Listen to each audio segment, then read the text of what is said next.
I've got a feeling you can't not love the people you once loved. I think that's true. I mean, why did you love them? You can't suddenly say, I didn't really love them at all. Hello and welcome to the third act. I'm Catherine Fairweather, and the voice you just heard was from the irrepressible Nicky Haslam. More of him in a minute. This is the series where we bring you sparkling conversations with vintage minds. In each episode, I'll be sitting down with my guest for lunch in the sumptuous Culford's restaurant at Orion's Chelsea to discover how they're redefining later living and very much embracing life's next act. And my guest today is a man, as The Independent once described, unafraid to wear a number of hats, literally and figuratively, even as he enters his 9th decade. He's an illustrious and influential interior designer whose sophisticated and sometimes theatrical style has been embraced by high-flying clients as diverse as Brian Ferry, Rupert Everett and Charles Saatchi. Now in his 80s, the indefatigable boulevardier, come memoirist, columnist, blogger, podcaster, book reviewer and cabaret singer has fortuitously found time away from his gadding and gallivanting to join me for lunch in the shady gardens at Orion's. It's great to catch up with an old friend and mull over subjects as wide-ranging as his childhood polio affliction, his recent move away from his home, his homosexuality and aesthetic surgery, and life passions from Sicily to processed food.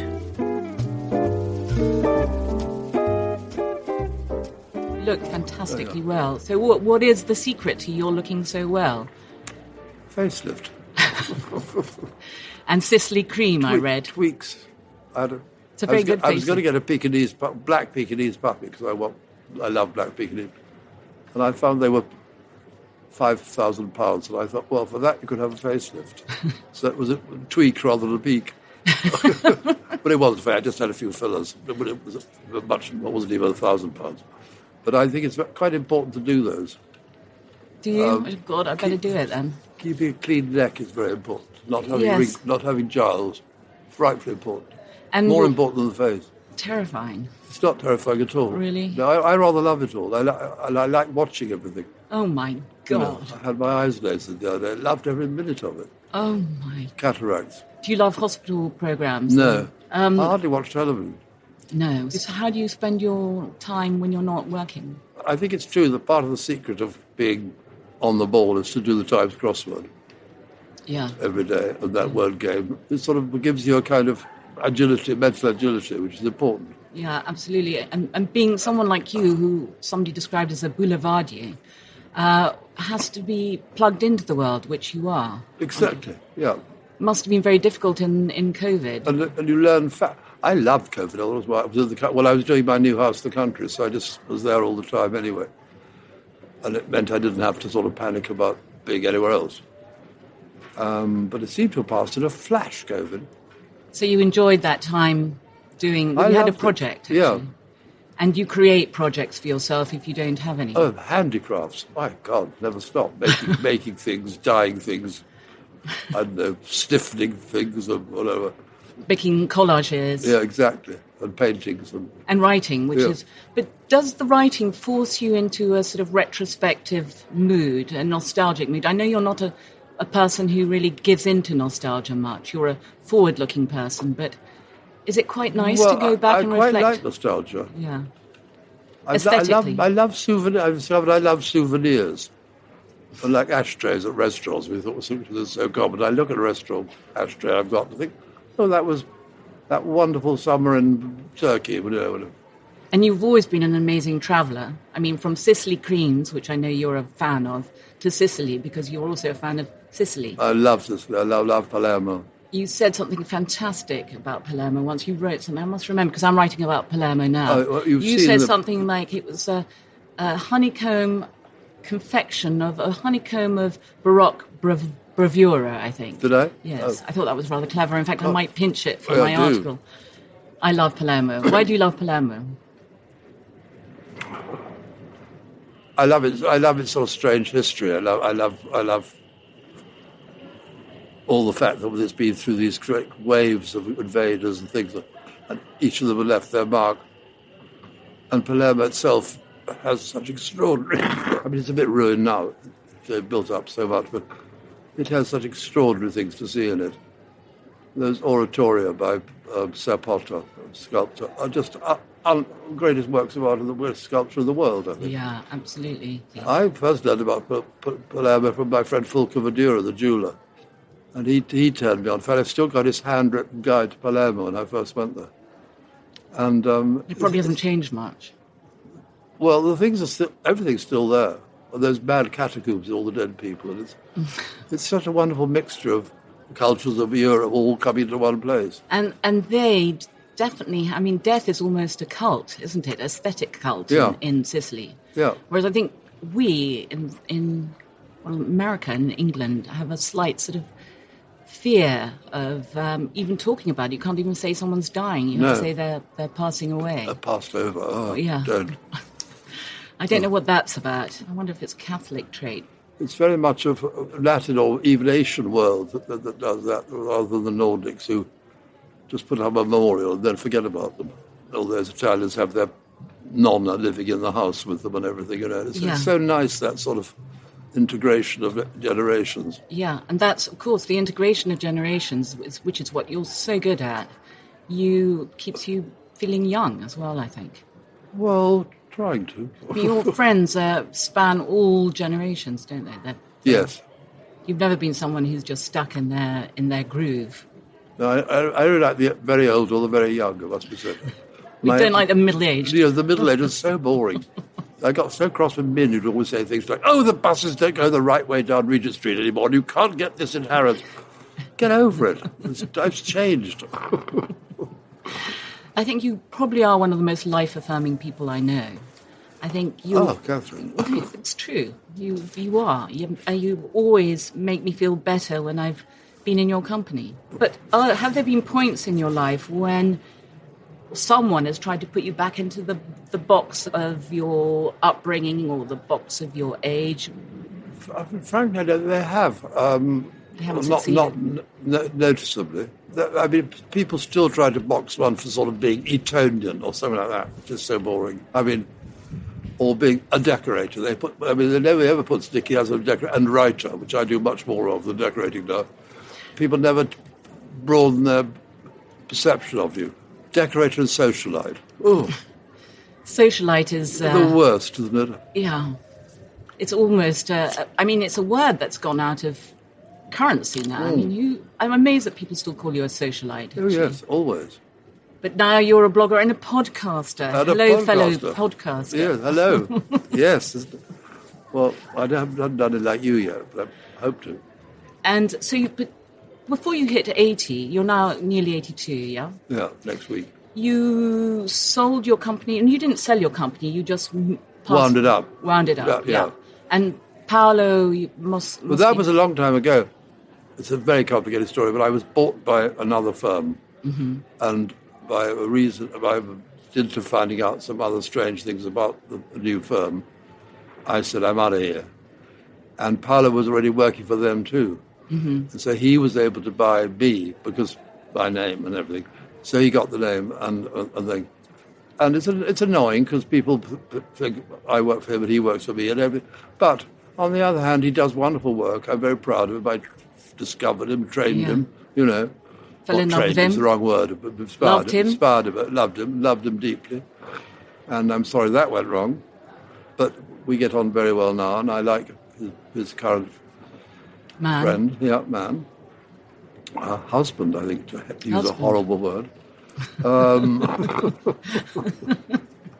And so, yes, you just have to, it happens, you know. Have you managed to stay friends with all the great loves in your life?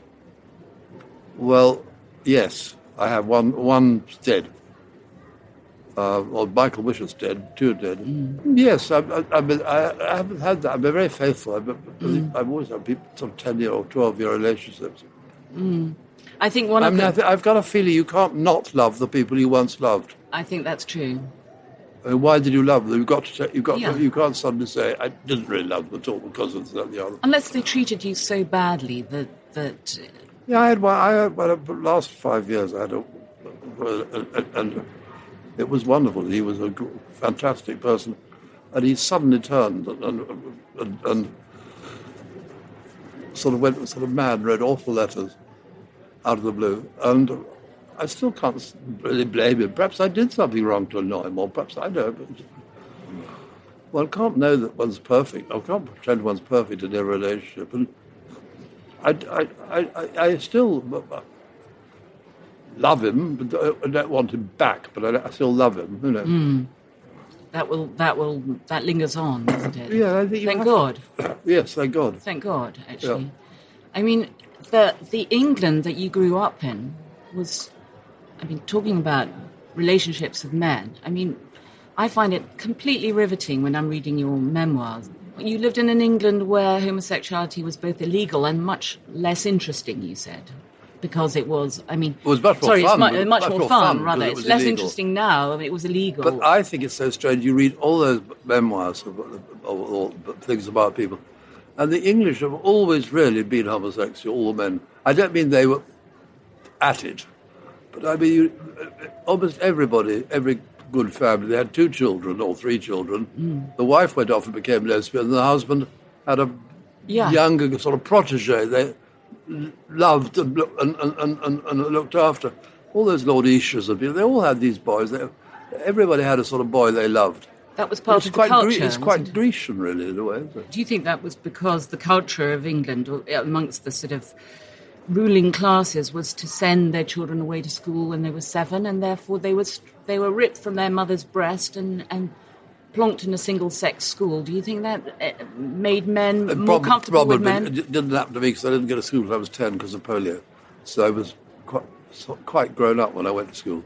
And I love the way you also said that although homosexuality was illegal then, it was wonderful to have the sort of ritual of courtships, which just don't exist in this world where everyone falls into bed. Eyes across the crowded room. Yeah, exactly. So and now the falling into bed is instantaneous, isn't it? It's at the end of a phone. Exactly. And also, as you also pointed out, the Me Too movement has... you can't flirt anymore. You can't flirt. And the Me Too movement is putting men off women, I think.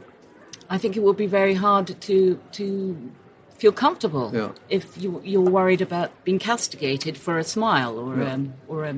I think the thing about England and homosexuality in the earlier part of this century, people have got it wrong. People always say Oscar Wilde opened the doors and they're the patron saint of homosexuals. No. I think he did exactly the opposite.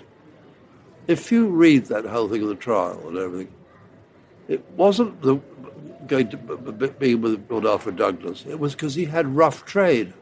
Yeah. That's what people hated. It was the class system. The class thing was you didn't mind what you did as long as you did it with your own class.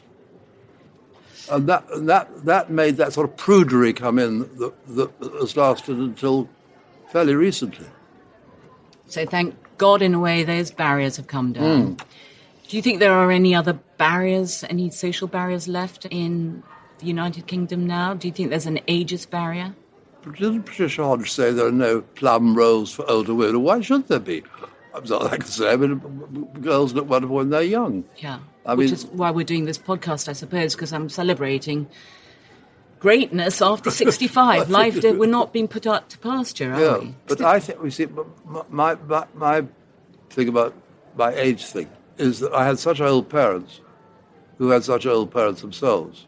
I mean, my father was born in 1887, and my grandfather was born in 1845. Goodness. Which is too extraordinary. And my mother was born in 1897. 1890. So your points of reference were Victorian. She was, my mother's godmother was Queen Victoria. Your mother's godmother was Queen Victoria? Oh, yeah.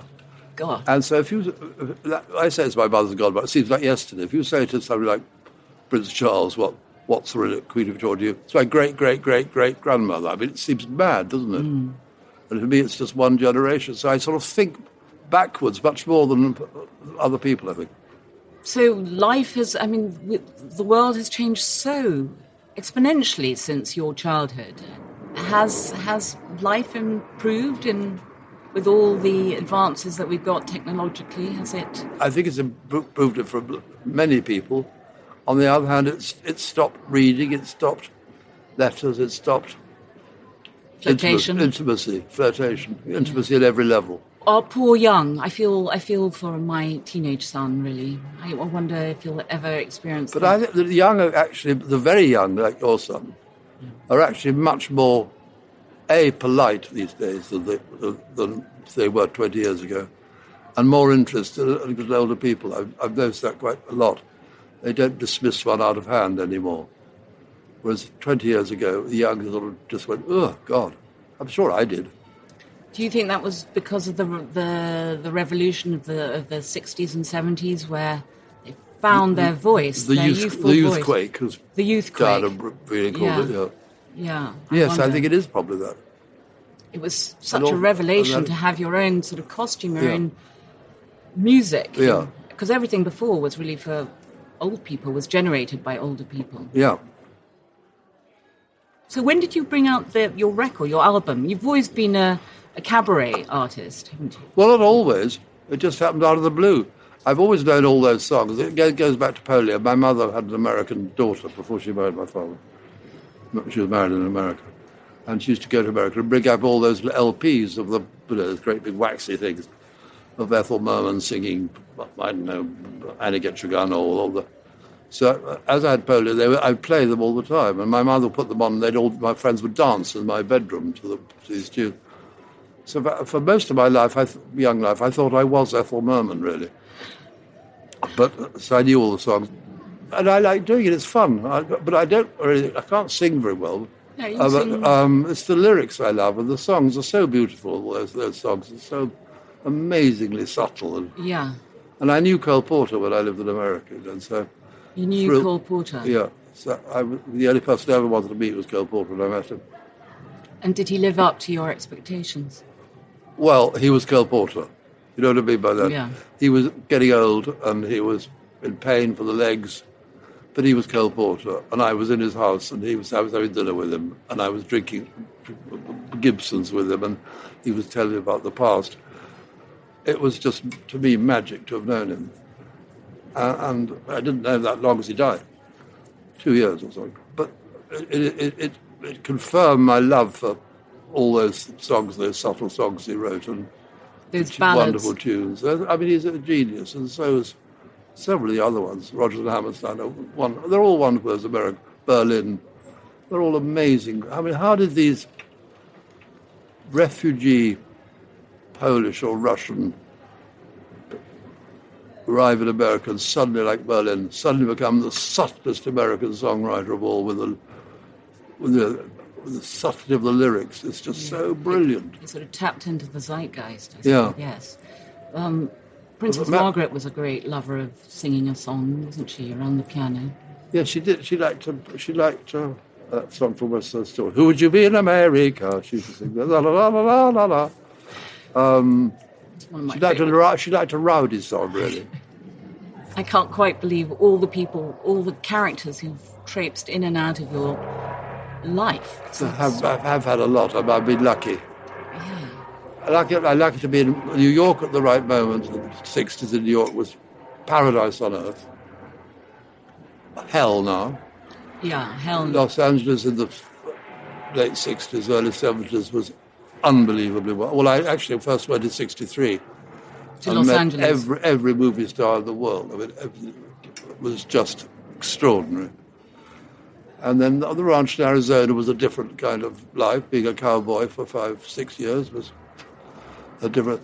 And then coming back to England, there was a very good moment, the early 70s, mid-70s. When London was swinging. Oh, yeah, well, it was wonderful. And then... So I've just been lucky at hitting the right place at the right time. And Nicky, do you ever think about where you want to die? I mean, it's a bit of a gloomy thought. Well, I'm just in the right place. Here we are in this beautiful Orion's restaurant, which is the place. Yeah. I don't think it's the place to die. I think it's the place to live. Have you seen the swimming pool? No. Is there one? Yeah, there's a fantastic swimming pool. I think I bought my swimming costume. Maybe we can have a plunge after lunch. I sometimes think, what if I died now? What'll happen? Or who will look after it? Or have I tried it in my knicker drawer? All of those things. But I don't think about it that much. You don't think about it that much? No. I think the blissful thing about a place like this is you don't have to think about any of the admin. And for me, admin is the bane of my life. I would like to go. That's why rich people always live at hotels, isn't it? Yeah.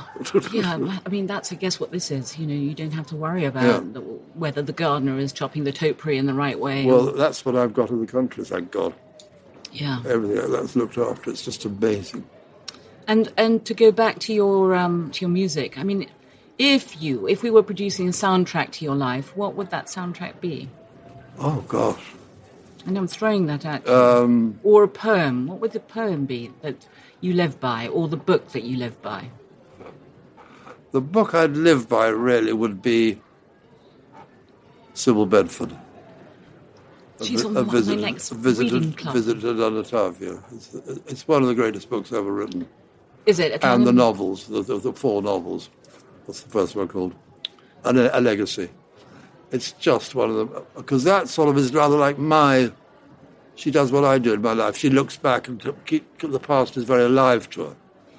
And she brings it all up into the 20th century, but without making it sound dim. Yeah. And I loved Sybil. She was a friend, and I loved her. And she was very helpful to me when I was writing redeeming features. She read an amazing book about Mexico. I really want to read That's it, Donatavia. That's the best. It's the best travel book ever written. Okay, that's the book that is on that I'm going to suggest for my full next club. Of fascinating information. Yeah. You worked in magazines in the glory days of magazines. Yeah. When you could.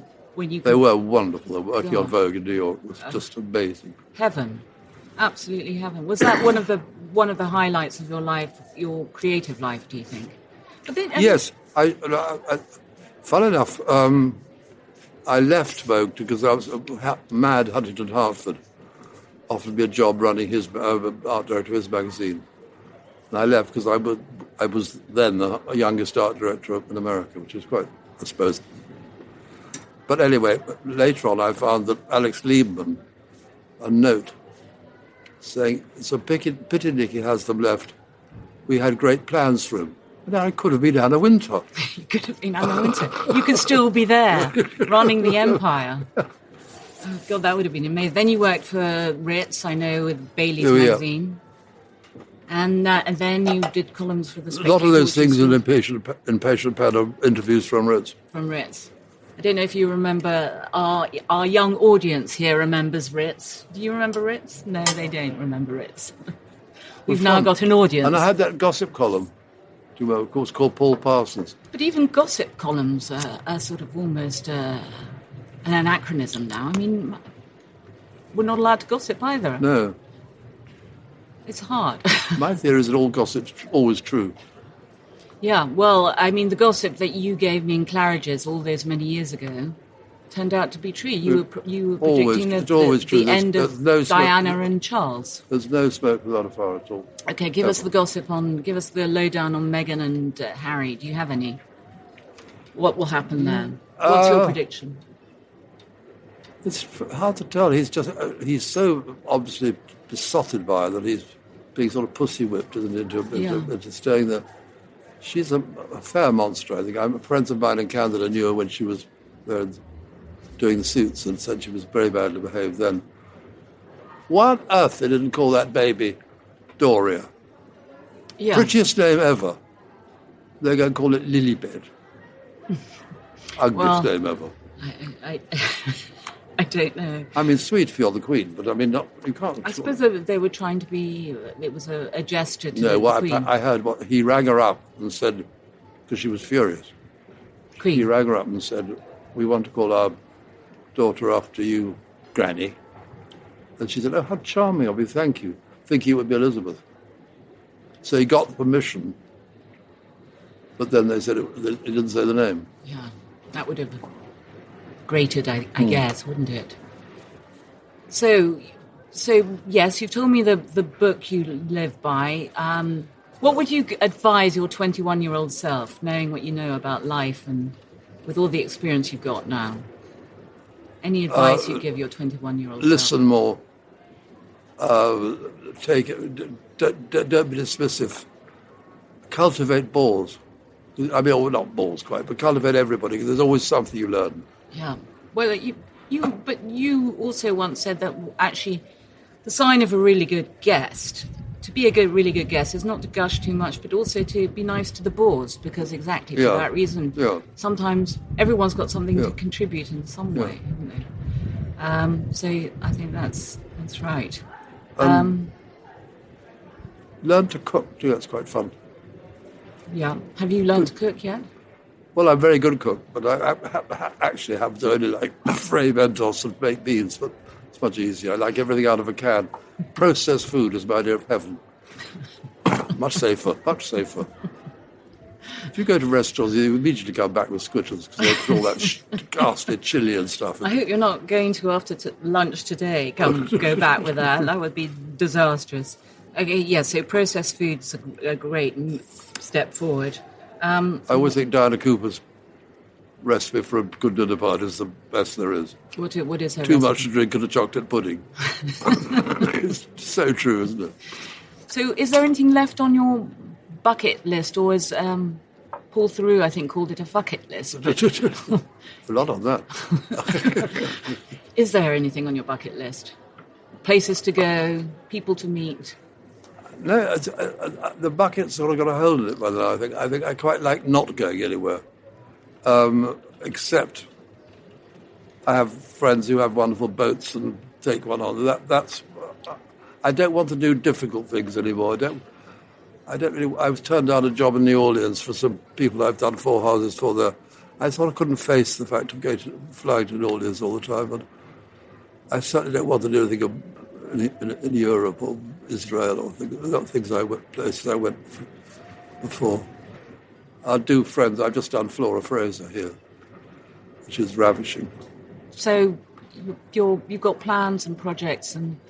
Well, no plans and no projects in the sense of great big things. You have great sort of things that hang over one. When I turned 80, I said, I'll never be in a hurry again. Wonderful. It's a great thing to have that. You just do things when it appeals to you. In the country, I get up and I think, I'll put on that for today, and then I'll do this, and then I'll have a cup of coffee, and then I'll do some more writing, and then I'll not finish writing, I'll go and paint some furniture, or, it's very nice having that sort of flow of ease of creation in a way. Well, Nicky, it's been a real pleasure. Huge fun. Let's do it again soon. Let's do it again What else soon. can we say?